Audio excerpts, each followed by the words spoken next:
Baik, supaya tidak menunggu lama, saya mulai saja ya sambil menunggu Ibu Ketua UMKM-nya.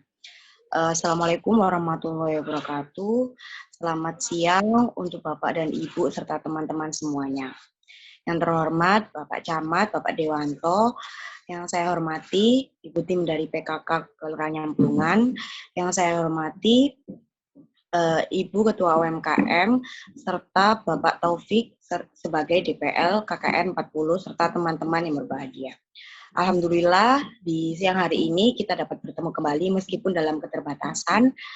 Semoga dalam acara siang hari ini dapat berjalan dengan lancar. Untuk memulai acara pada siang hari ini, marilah kita membaca basmalah agar acara pada siang hari ini dapat berjalan dengan lancar. Bismillahirrahmanirrahim. Nah, acara selanjutnya sambutan dari Bapak Camat, Bapak Dewanto, waktu dan tempat disilakan.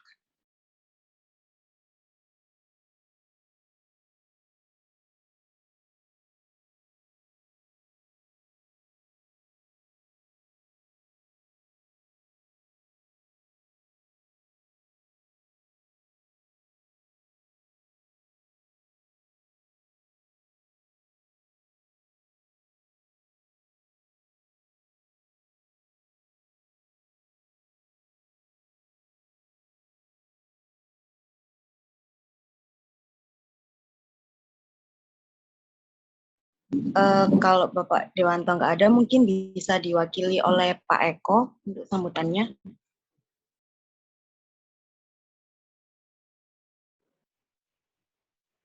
Ya, terima kasih, Mbak. Kedengaran suara saya? Iya, Pak, dengar jelas. Ya. Terima kasih, Mbak.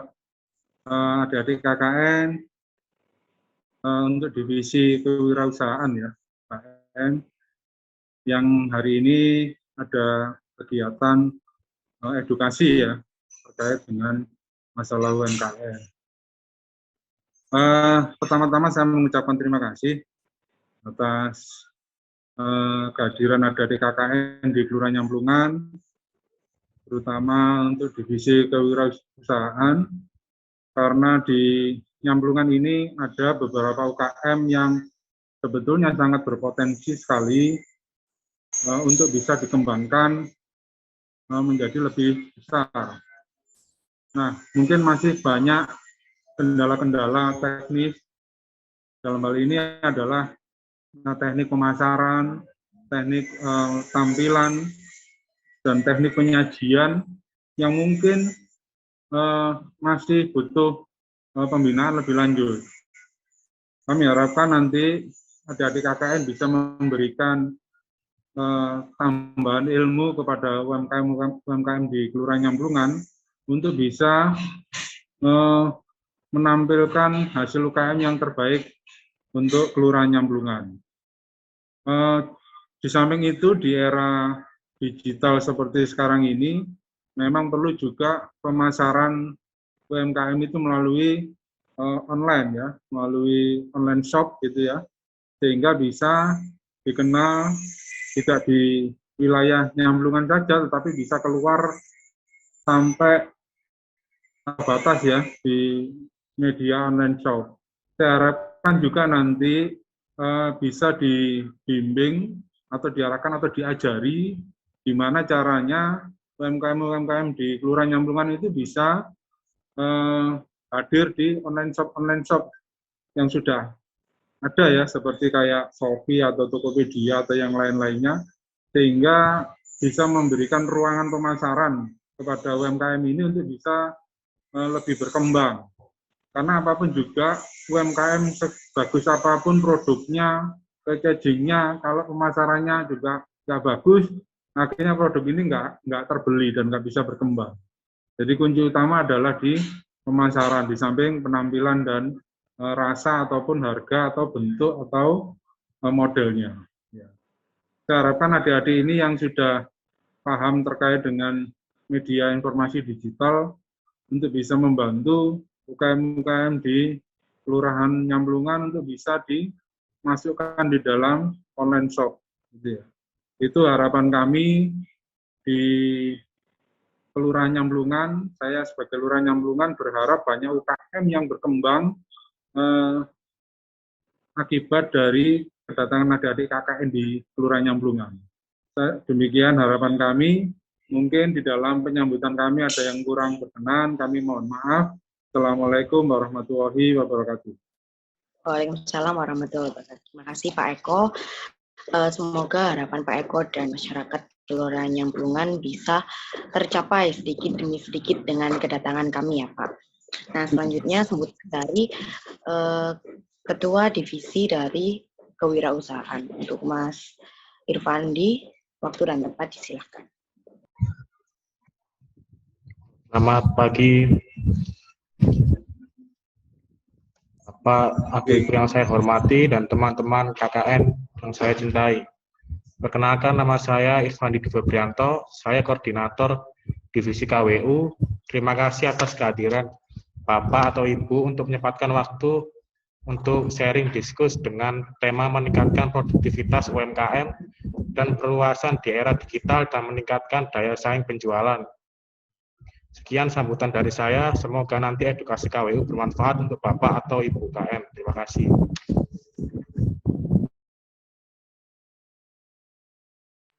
Terima kasih untuk Mas Irfandi. Nah, cara selanjutnya langsung ke materi intinya ya Bapak Ibu dan teman-teman, ke edukasi kewirausahaan. Nah untuk teman-teman dan Bapak Ibu jika ada pertanyaan silahkan memberikan pertanyaan di kolom komentar atau dapat menggunakan aplikasi raise hand yang ada di aplikasi Zoom. Nanti saya akan mempersilahkan untuk memberikan pertanyaannya atau membacakan pertanyaannya. Nah untuk materi pada siang hari ini akan disampaikan oleh teman kita Mas Bima dan Mbak Dina. Untuk Mas Bima dan Mbak Dina, silakan.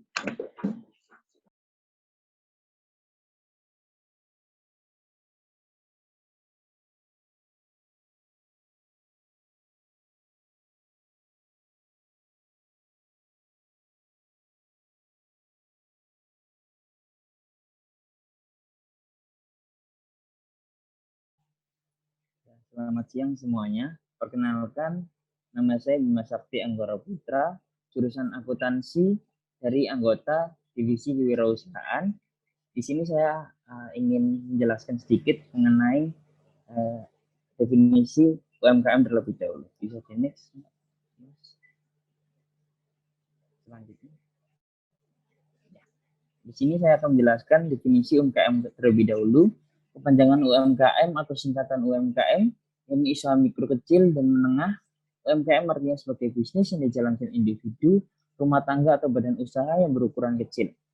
Istilah umum dalam khazanah ekonomi yang merujuk pada usaha ekonomi produktif yang dimiliki perorangan maupun badan usaha sesuai dengan kriteria ditetapkan oleh Undang-Undang Nomor 20 Tahun 2008. UMKM artinya bisnis yang dijalankan individu, rumah tangga atau badan usaha yang berukuran kecil.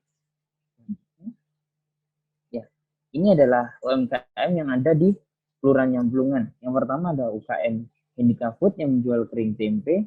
Yang kedua ada UKM Edelwell yang menjual kue kering. Yang ketiga ada UKM Kemuning yang menjual kue basah. Dan yang keempat ada Dapur Asifa yang menjual makanan khas Arab. Dan yang kelima ada UKM Star sebagai pengharum laundry yang menjual. Yang keenam ada UKM Barokah 2 yang menjual kerupuk buli. Yang ketujuh ada UKM Mama Jaya yang menjual sinom. Yang ke-8 ada UKM Piando Kulit yang menjual bahan kerajinan kulit. Dan yang ke-9 ada Madabama yang menjual bandeng otak-otak. Dan yang ke-10 ada UKM Kusam Masikir yang menjual kunyit asem. Dan yang ke-11 ada UKM Sambal Klotok yang menjual sambal klotok kemasan. Dan yang ke-12 ada UKM Babut yang menjual kroket. Yang ke-13 ada UKM Hermin atau Rajutan. Yang ke-14 UKM Empal Udang Gili yang menjual empal udang gili. Yang ke-15 ada UKM Bumbu yang menjual bumbu dan kopi Arab. Dan yang terakhir ada UKM Merak yang menyediakan batik ikat dan celup. Selanjutnya kita masuk dalam teknik penjualan. Saya akan menjelaskan teknik penjualan terlebih dahulu. Perkembangan teknologi informasi yang semakin pesat dan mengaruhi hampir seluruh aspek kehidupan dewasa ini Internet bukan lagi sesuatu yang asing dalam masyarakat. Kehadiran internet seolah menghilangkan batas jarak dan waktu untuk meroleh informasi. Di masa pandemi saat ini, penjualan melalui online sangatlah berpengaruh besar terhadap perkembangan usaha UMKM, usaha besar, maupun usaha yang kecil. Pada di masa pandemi ini, masyarakat seringkali membeli pakaian online atau makanan online melalui media Instagram, Shopee, Shopee Food, Tokopedia, Facebook, Grab, atau Gojek, dan media lainnya. Kita masih dalam teknik penjualan di media sosial. Yang pertama ada Instagram. Instagram merupakan marketplace yang sering digunakan masyarakat untuk berbelanja. Teknik pada Instagram ini, penjual memposting produk di feed mereka dan kemudian memberikan arahan untuk melakukan pembelian melalui WhatsApp. Selanjutnya kita akan mengidentifikasi jenis konten di next.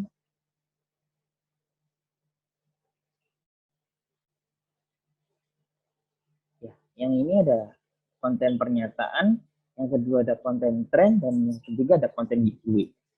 Selanjutnya ada mencari seorang influencer sebagai media pemasaran atau endorsement seperti Atta Halilintar dan lain-lain. Selanjutnya menggunakan hashtag yang menarik seperti makanan enak SBY, kuliner SBY, kuliner hits makanan enak, baju mode SBY, tren baju SBY, dan SBY keren. Menggunakan hashtag yang sesuai dengan postingan tersebut. Dan yang keempat, yang terakhir, pemilihan fitur Instagram yang digunakan yaitu IG Stories, IGTV, Reels, dan yang terakhir adalah feeds atau postingan. Selanjutnya akan dijelaskan oleh Mbak Dina. Selamat pagi, terima kasih untuk Bapak dan Ibu yang telah hadir dan menyempatkan waktu untuk hadir dalam seminar dan juga Zoom kali ini. Selanjutnya saya Dina akan menjelaskan mengenai jenis dari pemasaran. Yang selanjutnya ada aplikasi Shopee. Jadi Shopee merupakan salah satu marketplace yang sering digunakan konsumen untuk berbelanja secara online. Shopee memiliki beberapa fitur, yaitu yang pertama bisa menjalankan kampanye, yang kedua menggunakan fitur pilihan top up, yang ketiga nominasi produk untuk dijual flash, yang keempat dorong aktivitas pembeli melalui voucher, dan yang kelima mempromosikan produk dengan diskon.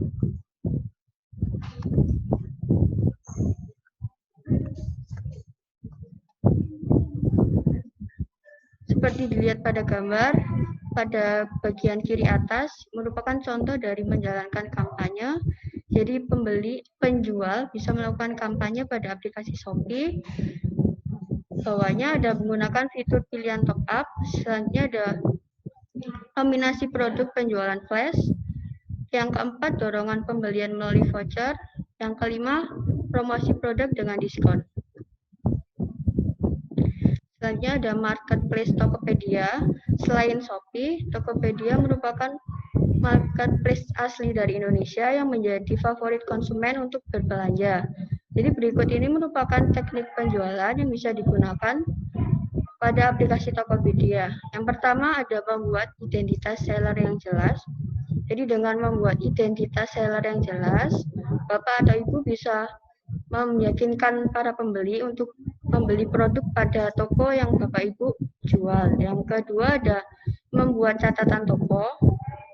Catatan toko merupakan bagian penting bagi toko karena di sana bisa terdapat deskripsi umum mengenai toko seperti nama toko, jenis produk yang dijual oleh toko, menjual apa saja sih tokonya. Setelah itu ada toko berasal dari kota mana dan dibuka atau sejak ada pada aplikasi Tokopedia pada tahun berapa. Selanjutnya ada membuat catatan toko. Jadi catatan toko bisa berisi waktu operasional dari toko Bapak atau Ibu yang Bapak Ibu pegang, seperti bisa mulai jam 8 pagi sampai jam 4 sore. Yang kedua bisa berisi tentang stok produk yang ready pada toko yang Bapak Ibu miliki. Yang ketiga ada jadwal pengiriman yang Bapak Ibu bisa berikan kepada pembeli seperti hari Senin sampai Sabtu atau hari besar atau hari libur, toko Bapak Ibu bisa tutup. itu ada menggunakan logo brand asli. Jadi logo brand asli merupakan logo asli yang dimiliki dari toko Bapak Ibu sendiri yang tidak dimiliki dari toko lain. Selanjutnya menyusun feed di toko secara rapi dan memberikan jasa pengiriman pilihan seperti JNE, JNT, Gojek, Tokopedia, Pos Indonesia, dan lain sebagainya. Selanjutnya bisa bersaing dengan harga karena seperti yang kita tahu bahwa masyarakat akan lebih senang untuk dan lebih tertarik melakukan dan membeli barang yang sama tetapi dengan harga yang lebih murah. Karena itu sebaiknya untuk melakukan persaingan harga yang lebih murah dengan menjual produk yang sama dengan toko yang lain agar produk dari Bapak atau Ibu bisa dibeli atau bisa menarik perhatian yang lebih pada pembeli. Yang selanjutnya ada selalu update dan terlihat aktif di toko. Keaktifan dari setiap toko dapat dilihat pada seperti gambar di kiri bawah, seperti online 25 menit yang lalu. Dengan keaktifan yang aktif, maka toko Bapak Ibu merupakan bisa dipercaya oleh pembeli karena Bapak atau Ibu sering membuka aplikasi dari toko Bapak Ibu tersebut. Yang terakhir ada fast response. Fast response merupakan kecepatan dari Bapak atau Ibu yang pemilik toko online dalam membalas pesan maupun pertanyaan dari setiap pembeli mengenai produk dan juga hal-hal yang ditanyakan oleh pembeli. Selanjutnya ada aplikasi Lazada, sama dengan Shopee dan juga Tokopedia. Lazada juga menjadi salah satu marketplace online yang dipilih konsumen untuk berbelanja. Jadi yang selanjutnya pada Lazada terdapat deskripsi produk dan foto yang menarik. Yang kedua memberikan promo atau diskon agar pembeli tertarik untuk membeli produk pada toko yang ada pada Bapak Ibu. Yang ketiga ada review dan rating. Jadi review dan rating dapat memberikan kepercayaan pada masyarakat bahwa toko yang Bapak Ibu miliki merupakan toko yang terpercaya. Dan yang keempat ada fast response. Yang selanjutnya ada TikTok. Jadi TikTok merupakan media baru yang berupa video untuk mempromosikan produk maupun hal-hal lain yang mengandalkan konten kreatif yang menarik. Jadi berikut ini merupakan teknik penjualan yang bisa dilakukan oleh Bapak atau Ibu pada aplikasi TikTok. Jadi yang pertama menggunakan hashtag, memposting konten dengan konsisten, dan yang ketiga bekerja sama dengan influencer atau orang yang terkenal. Yang keempat menanggapi komentar dari user ataupun dari pembeli.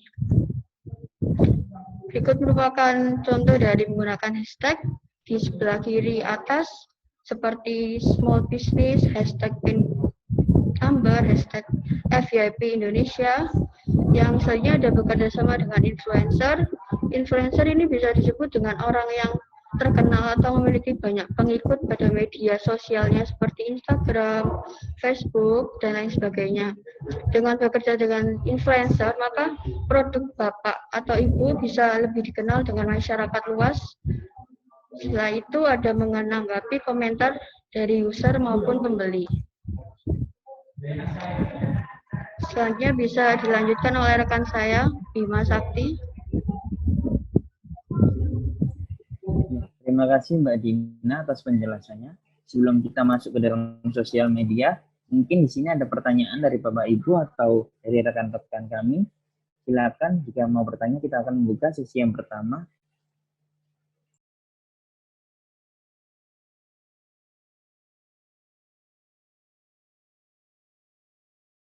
Mungkin bisa dilanjut aja Mas Bima, nanti untuk yang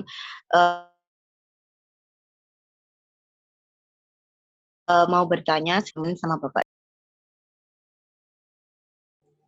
Oh ya, siap, saya lanjutkan. Ya, saya masuk ke dalam sosial media. Yang pertama ada Facebook. Ya, pembuatannya akun, kita akan menjelaskan pembuatan akun terlebih dahulu. Kita pertama searching laman Facebook terlebih dahulu, lalu klik tanda panah seperti gambar tersebut. Terus ke tahap kedua, langkah yang kedua yaitu klik buat akun baru seperti tanda panah berikut. Dan tahap yang ketiga yaitu mengisi form nama, email, kata sandi, tanggal lahir, dan jenis kelamin.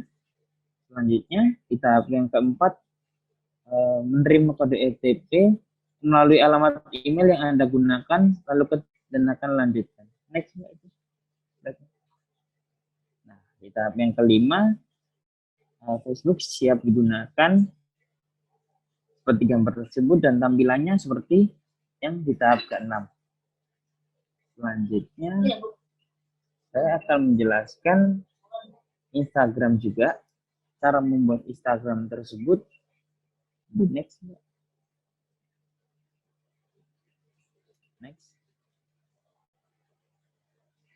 Yang pertama, unduh aplikasi Instagram dari App Store atau yang menggunakan iPhone atau Google Play Store yang menggunakan Android.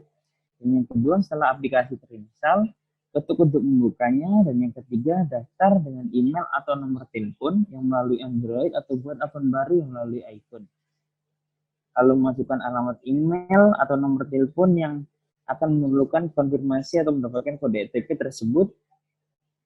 Lalu ketuk berikutnya, Anda juga bisa mengetuk login dengan Facebook untuk mendaftar menggunakan akun Facebook. Dan yang keempat, mendaftar dengan email atau nomor telepon, buat nama pengguna dan kata sandi, lengkapi info profil Anda. Lalu ketuk berikutnya, jika Anda mendaftar menggunakan Facebook, Anda akan diminta untuk login ke akun Facebook tersebut. Selanjutnya, ada tahapannya membuat akun Instagram tersebut. Di next.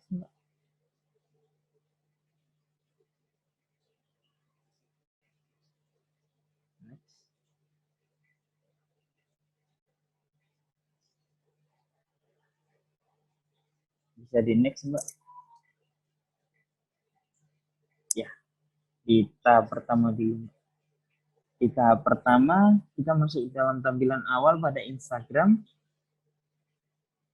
Lalu buat nama pengguna Instagram. Sebelum itu, yang buat akun Instagram. Ya, di tahap kedua, pilih icon, buat kata sandi, lalu ketuk selanjutnya, dan setelah itu selesaikan pendaftaran atau tambahkan telepon atau email yang Anda miliki.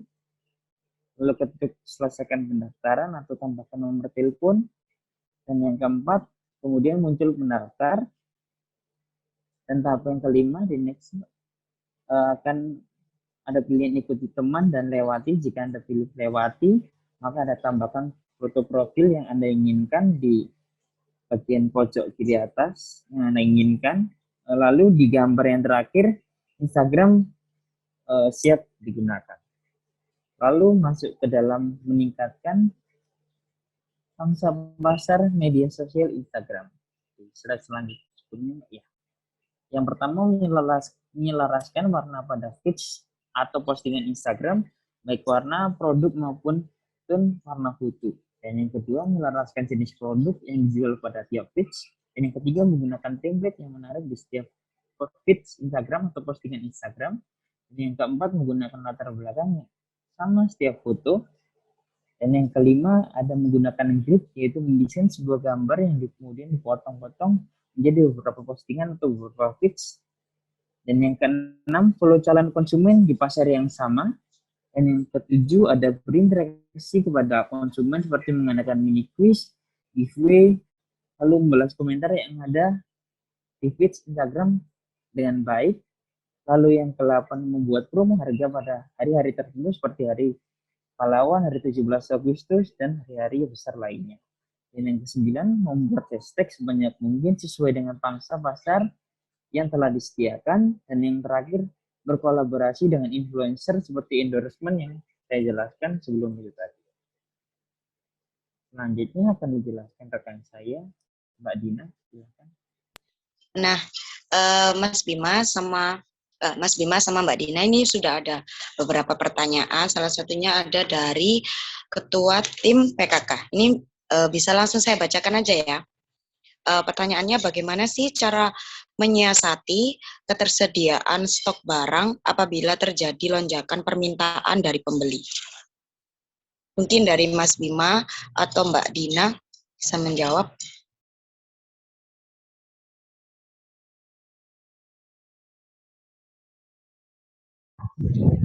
izin menjawab ya. Jadi untuk mensiasati ketersediaan stok dan jika ada terjadi lonjakan peminatan pembeli, jadi mensiasatinya bisa pada deskripsi toko, pada marketplace-nya seperti Shopee ataupun Lazada, bisa diberikan keterangan seperti stok barang, ketersediaan stok barang. Jika stok barang ada, maka gambar pada feed dari produknya tersebut juga ada. Tetapi jika barangnya habis, maka produknya bisa dihapus, bisa seperti itu. Tapi jika seperti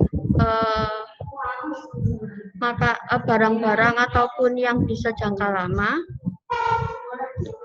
maka bisa dipersiapkan sebelumnya untuk memproduksi barang atau produk tersebut dengan jumlah yang lebih banyak, agar jika ada lonjakan seperti itu, maka barang-barangnya sudah ada dan pembeli bisa langsung membeli barang tersebut.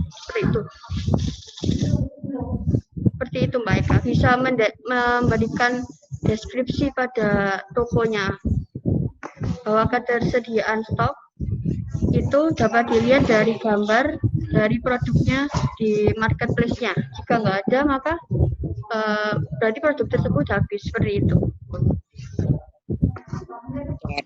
Jadi kita bisa menambahkan deskripsi pada marketplace yang kita miliki. Atau mungkin saya bisa menambah sedikit, mungkin kita ketika ada pesanan dan pesanan itu habis, bisa segera menghubungi si pembeli untuk menunggu atau kita meminta jangka waktu untuk kita mempersiapkan barang yang dipesan oleh pembeli tersebut. Jadi selain menyiasati dari menulis di kolom deskripsi pada marketplace tersebut, kita juga langsung fast respon Bu untuk menjawab dari permintaan customer tersebut. Jadi kita meminta luangan waktu untuk ketersediaan pembeli dalam menunggu ready-nya barang, kayak gitu.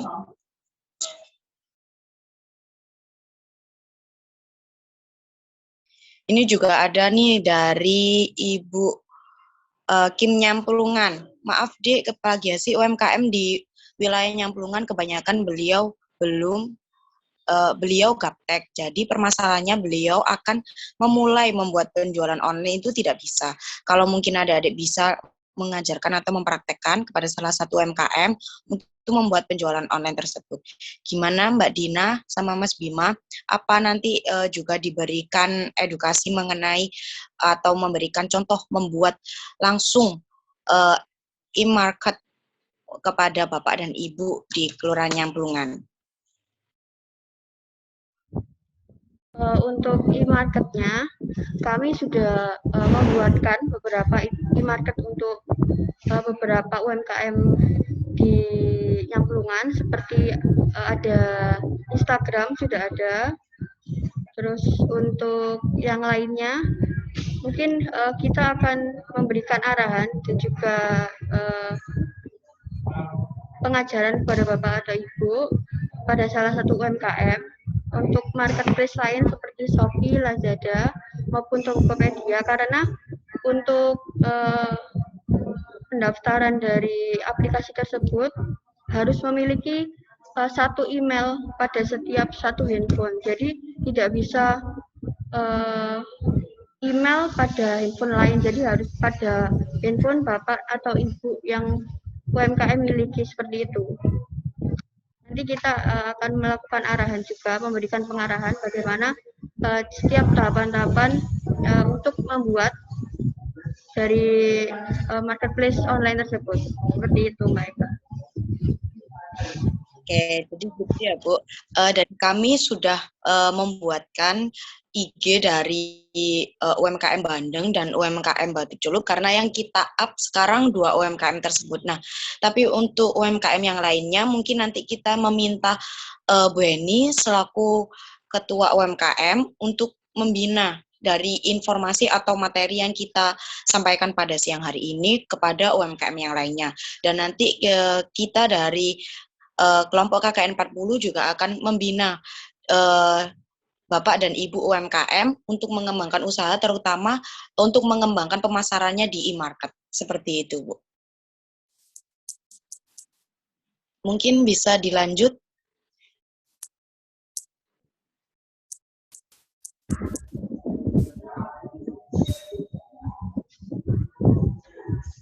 Baik, terima kasih Bapak atau Ibu yang sudah bertanya.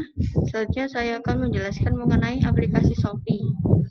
Jadi untuk pembuatan akun pada aplikasi Shopee, setelah Bapak Ibu mendaftar dan juga mendapatkan akun Shopee, Bapak atau Ibu harus melengkapi profil toko seperti deskripsi toko, gambar dari logo toko.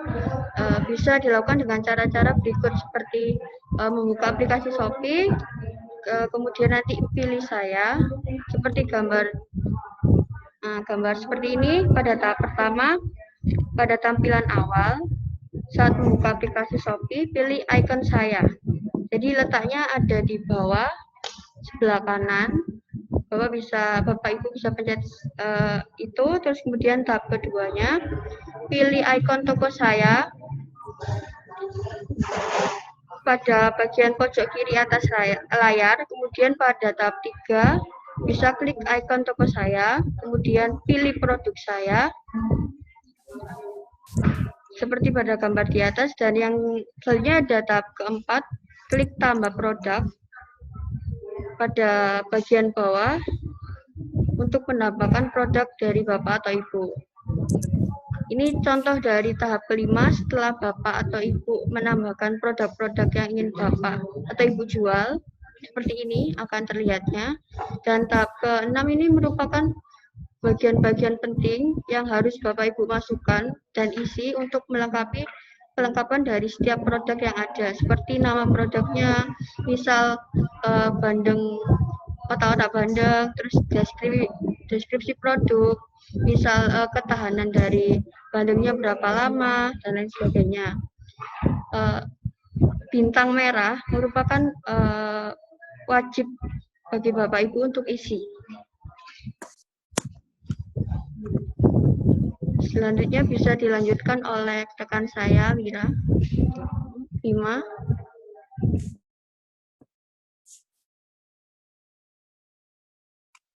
Ya, saya akan menjelaskan lagi tentang manajemen UMKM.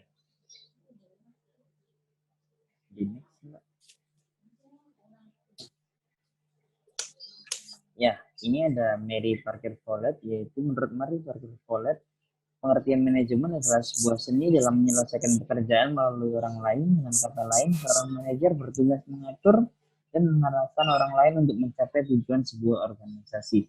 Dan menurut Harry Vail, pengertian manajemen adalah suatu proses perencanaan, pengorganisasian, pengkoordinasian, dan pengawasan atau kontrol terhadap sumber daya yang ada agar tujuan secara efektif dan efisien. Next, Mbak.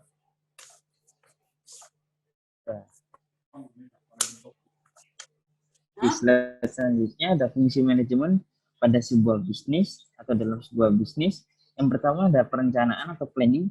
Perencanaan penting untuk menentukan secara keseluruhan tujuan perusahaan dan upaya untuk memenuhi tujuan tersebut. Manajer selalu bertindak sebagai seorang yang mencari alternatif dalam mencapai tujuan akhir yang mencakup rencana jangka pendek, menengah maupun jangka panjang. Tanpa perencanaan yang tepat dalam bisnis yang sedang berkembang bisa membuat bisnis tidak berjalan sesuai dengan jalurnya. Penyimpangan ini bisa berakibat pada ketidakteraturan hingga kebangkrutan. Dan yang kedua, pengorganisasian atau organizing. Untuk memudahkan manajer melakukan pengawasan yang lebih efektif dan menentukan sumber daya yang dibutuhkan untuk setiap kegiatan yang sudah dibagi menjadi lebih efisien. Pengorganisasian secara lebih gampang dapat dilaksanakan dengan menentukan apa tugas yang dikerjakan, siapa yang mengerjakan, dan bagaimana harus dikerjakan. Hal ini bertujuan untuk mencapai tujuan bisnis melalui proses yang lebih terstruktur atau terorganisasi. Selanjutnya ada penempatan staffing. Bisa organizing lebih memperhatikan manajemen sumber daya manusia, maka staffing bisa memperhatikan sumber daya secara umum. Beberapa sumber daya tersebut diantaranya peralatan, perlengkapan, dan inventaris yang ada pada sebuah organisasi tersebut. Dan yang keempat ada pengarahan directing, sebagaimana suatu tindakan yang mengupaya agar setiap organisasi bisnis atau kelompok mampu mencapai sasaran dan target sesuai dengan prosedur manajemen atau manajer akan melakukan pengarahan jika terjadi masalah atau jika akan dikerjakan tidak sesuai dengan yang direncanakan. Karena tidak semua hal yang direncanakan dalam bisnis bisa diwujudkan secara nyata dalam tindakan yang banyak kejadian yang tidak bisa terduga dari sebelumnya. Dan yang terakhir ada pengawasan atau controlling. Manajer secara aktif akan melakukan pengawasan terhadap sumber daya yang sudah dilakukan sebelumnya dan memastikan apa saja yang dikerjakan sesuai dengan apa yang direncanakan. Adanya kesalahan atau penyimpangan dalam menjalankan tugas dapat dikoreksi untuk menjadi pembelajaran pada perencanaan tahap berikutnya. Klarifikasi dan masing-masing sumber daya juga penting untuk menjadi bahan klarifikasi supaya tidak menimbulkan dominasi dari manajer saja. Bisnis yang baik adalah bisnis anggotanya yang bekerja sama secara tim dan berjalan semulus mungkin. Selanjutnya, Mbak.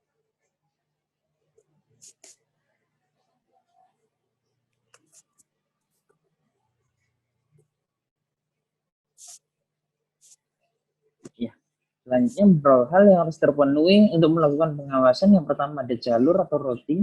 Manajer harus menetapkan jalur untuk memperkecil risiko kesalahan yang terjadi. Dan yang kedua ada penetapan waktu atau scheduling. Manajer harus memiliki waktu rutin untuk melakukan pengawasan, misalnya saja 1 bulan sekali atau 2 kali dalam sebulan. Perintah atau pelaksana atau dispatching.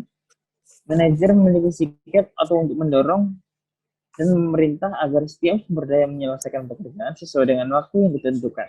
Dan yang keempat, tidak lanjut atau follow up. Manajer melakukan evaluasi dan memberikan solusi dari segala permasalahan yang terjadi selama proses mencapai tujuan untuk meminimalisir terjadinya kesalahan yang sama. Next, Mbak.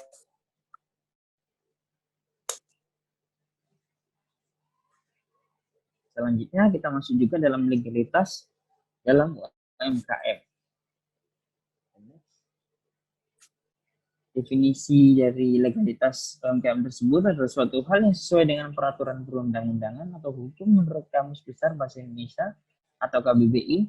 Legalitas mempunyai arti perihal keadaan yang sah atau keabsahan. Berarti legalitas adalah berbicara mengenai suatu perbuatan atau benda yang diakui keberadaannya selama tidak ada ketentuan yang mengatur. Sebelum mendirikan usaha dalam bentuk CV, firma, ataupun PT atau perusahaan, pemilik usaha harus mengurus dokumen atau surat terkait dengan izin usaha yang diperlukan untuk legalitas perusahaan. Cuman dengan memiliki dokumen usaha yang lengkap, usaha dapat dikelola agar terhindar dari kendala di mata hukum yang berlaku. Ini adalah beberapa macam dokumen dalam mendirikan sebuah usaha sesuai dengan hukum yang berlaku di Indonesia.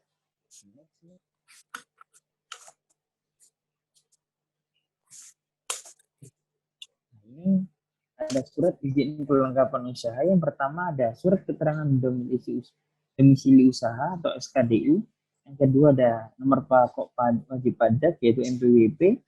Yang ketiga ada izin usaha dagang yaitu UD. Yang keempat surat izin tempat usaha atau SITU. Yang kelima ada surat izin prinsip. Dan yang keenam ada surat izin usaha atau SIWI. Dan yang ketujuh surat izin usaha perdagangan atau SIUP. Yang ke-8 tanda daftar perusahaan atau TDP, dan yang ke-9 ada tanda daftar industri atau TDI, dan yang ke-10 HO surat izin gangguan, dan yang ke-11 surat izin mendirikan bangunan atau IMB, dan yang terakhir dokumen tambahan izin BPOM. Selanjutnya akan dijelaskan oleh rekan saya.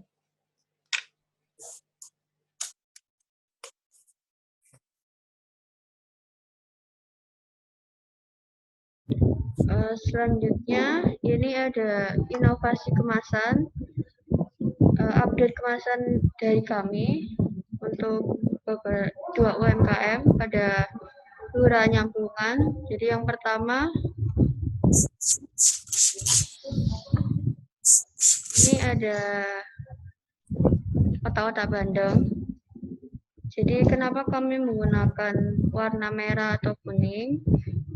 Warna merah atau kuning merupakan warna yang mencolok, jadi dapat menarik atau minat dari pembeli dengan kemasan yang warna yang mencolok. Yang kedua, jadi kenapa kami memberikan tengah yang kosong? Jadi tengah kosong ini dapat dilihat oleh pembeli mengenai bandengnya. Jadi bandengnya dapat dilihat secara langsung oleh pembeli tanpa membuka kemasan. Dan itu memudahkan pembeli untuk melihat bagaimana bentuk dari bandengnya, seberapa besar ukuran dari bandeng tersebut, seperti itu. Yang kedua, kalau mau lihat ini merupakan contoh dari kita secara langsung. Jadi di sini ada nomor WA dari penjual secara langsung, terus ini Instagram yang telah kami buat yang bernama madabama.shop, dan ini merupakan tanggal expirednya yang bisa Bapak atau Ibu isi secara langsung. Selanjutnya ada batik celup ikat. Ini merupakan produk packaging secara langsung yang bisa Bapak Ibu lihat. Jadi ini merupakan desain luarnya, dan ini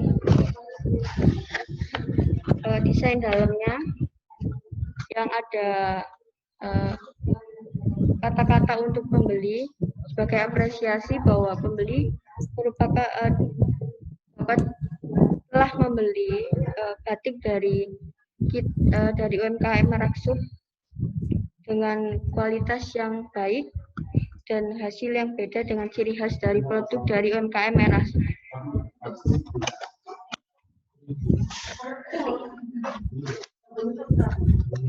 Untuk desain secara offline-nya, Bapak atau Ibu bisa meneruskan untuk batik celup dan bandeng. Kami akan menyediakan file online-nya. Jadi jika Bapak Ibu tertarik bisa meneruskan desain secara langsung. Jadi kami akan memberikan filenya seperti itu. Ini merupakan desain luarnya.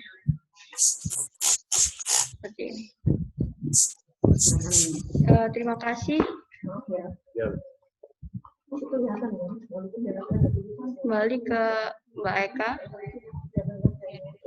Terima kasih sama Mas Bima dan Mbak Dina atas materi yang disampaikan. Semoga materinya yang disampaikan berguna untuk Bapak dan Ibu semuanya. Nah, di sini kita kan udah tahu nih bahwa di Kelurahan Nyamplungan itu ada beberapa macam, udah banyak sih menurutku, ada sekitar 16-an UMKM kan. Nah, itu sudah cukup banyak dan perlu kita kembangkan dan kita inovasikan produk tersebut.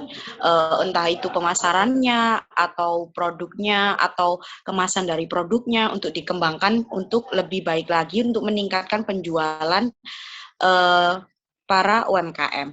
Nah, di era sekarang, di era digital dan di masa pandemi seperti ini, e-market itu sangat penting Bapak dan Ibu untuk pemasarannya. Apalagi di masa pandemi seperti ini yang tidak mengharuskan kita untuk keluar. Jadi e-market itu digunakan sebagai salah satu alternatif untuk berbelanja. Jadi meskipun ada keterbatasan, mungkin Bapak atau Ibu gaptek atau seperti apa, mungkin nanti kita mencoba untuk memberikan bantuan kepada Bapak dan Ibu untuk dapat e-market untuk lebih memperluas penjualan produk dari UMKM Nyamplungan.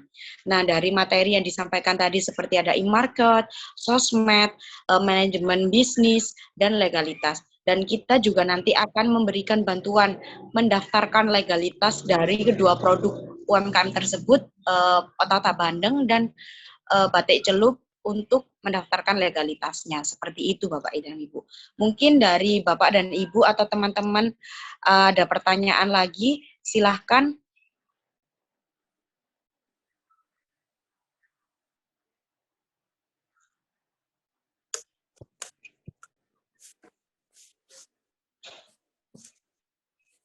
Mungkin dari rekan-rekan yang lain ada pertanyaan juga.